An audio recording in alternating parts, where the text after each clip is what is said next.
जिला कानपुर नगर तहसील कानपुर सदर के अंतर्गत कानपुर में राष्ट्रीय नेशनल मीडिया प्रेस क्लब की मीटिंग का आयोजन साकेत गैलेक्सी गल्ला मंडी निहाल बाबा मंदिर के पास बहुत ही धूमधाम से किया गया। कानपुर जिले के वरिष्ठ पत्रकार संपादक और हमारे फतेहपुर जिले के वरिष्ठ संपादक पत्रकारों ने आकर हिस्सा लिया है, अपनी अपनी राय रखी है। इसमें श्याम सिंह पवार ने अपनी राय बताई है।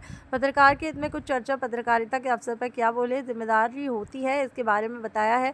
पत्रकारिता का बारे में बताया है और देश का चौथा स्तंभ भी बताया गया है। इसके बारे में कुछ वरिष्ठ पत्रकारों ने यह भी कहा कि पत्रकारिता अधिवक्ता के बारे में सभी लोगों ने अपनी अपनी राय रखी है। कहा कि पत्रकार देश का चौथा स्तंभ है, भीड़ का हिस्सा नहीं। पत्रकारों का काम होता है भ्रष्टाचार को जनता के सामने लाना। किसी के बारे में बताया नेशनल मीडिया प्रेस क्लब के राष्ट्रीय अध्यक्ष MD शर्मा ने, जो कि वरदान युद्ध के संपादक भी है और देश के जांबाज करनाल में भी पत्रकारिता के सहन बूथ के बारे में बताया है और पत्रकारिता क्या होती है। जिला कानपुर देहात ब्यूरो चीफ अर्पित सिंह रावजावत, कानपुर देहात।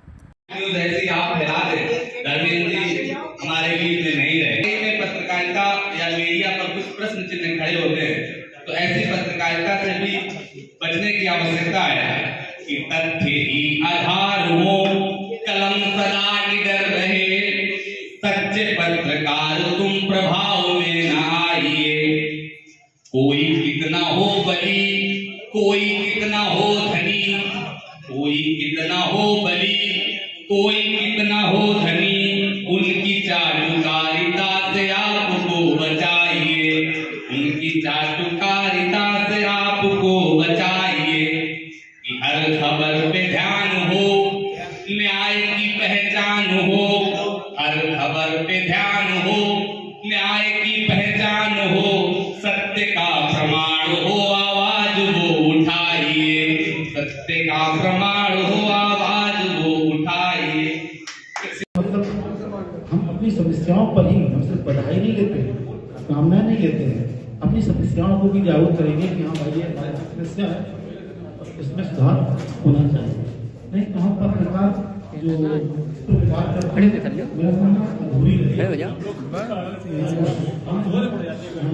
यार एप्पल का ये तो मजा है, जितना चाहो उतना जूम बढ़िया से।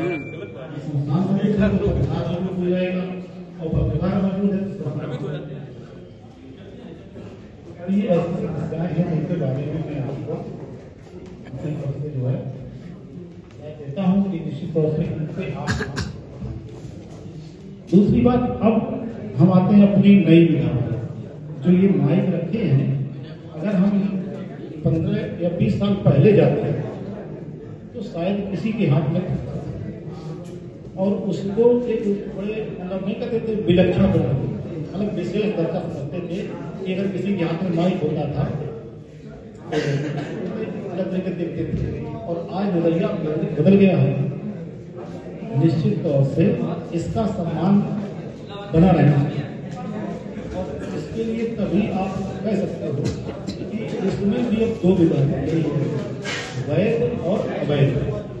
कोई विकल्प होता है जहाँ भी ऐसा सरकारी व्यवस्था है, जो भी काम होता है एक वैध और एक अवैध। तो जो भी लोग इस विधा में आते हैं, यूट्यूब, फेसबुक, ट्विटर, व्हाट्सएप